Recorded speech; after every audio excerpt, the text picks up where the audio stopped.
3, 2, 1.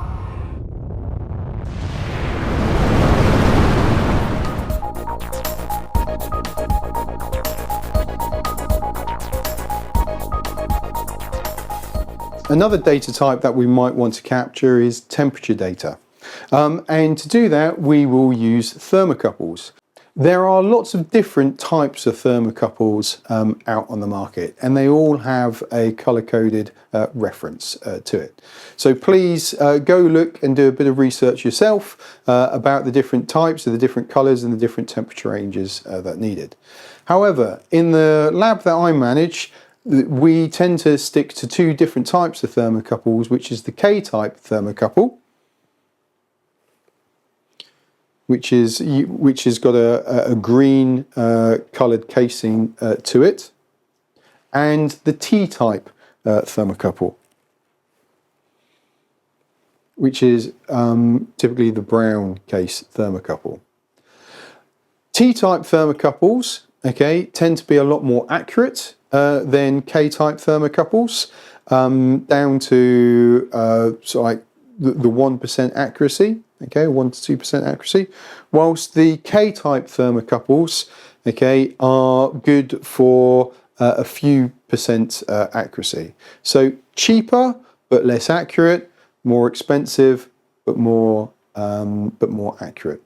So we tend to use K-type thermocouples for general kind of temperature sensing, maybe like the temperature of the room, temperature of the environment, temperature of different parts, you know, anything which is non-critical, okay, to the data collection. And we would use T-type thermocouples when on critical parts of the infrastructure where we absolutely want to know the right data for scientific reasons. Perhaps maybe measuring the temperature of the nozzles or parts of the bulkheads within the engines themselves.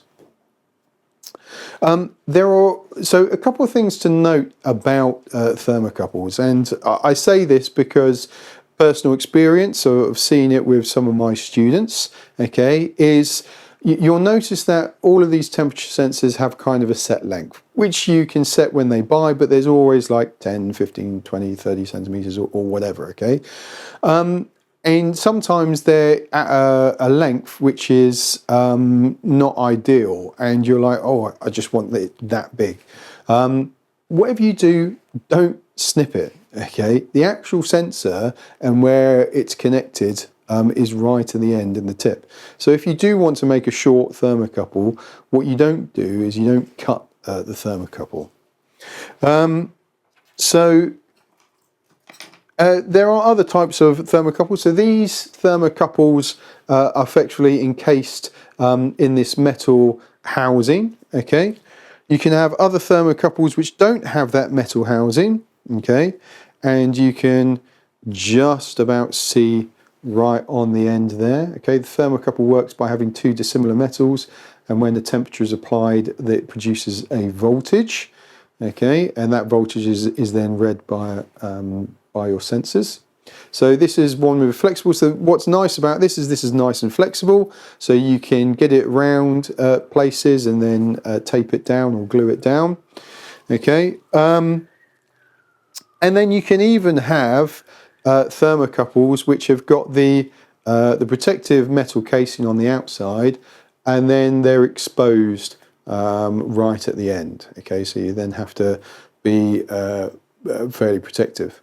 So what's the use of this metal housing? So very much like when we were preparing swage lock tubing, what you can do is you can apply swage lock fittings and compress them onto the housing themselves, like we have in this example.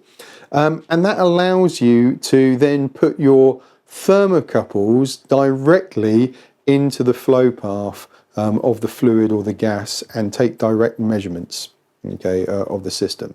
If you've liked this video on different sensors used in rocket engineering, then please show your appreciation by liking and subscribing.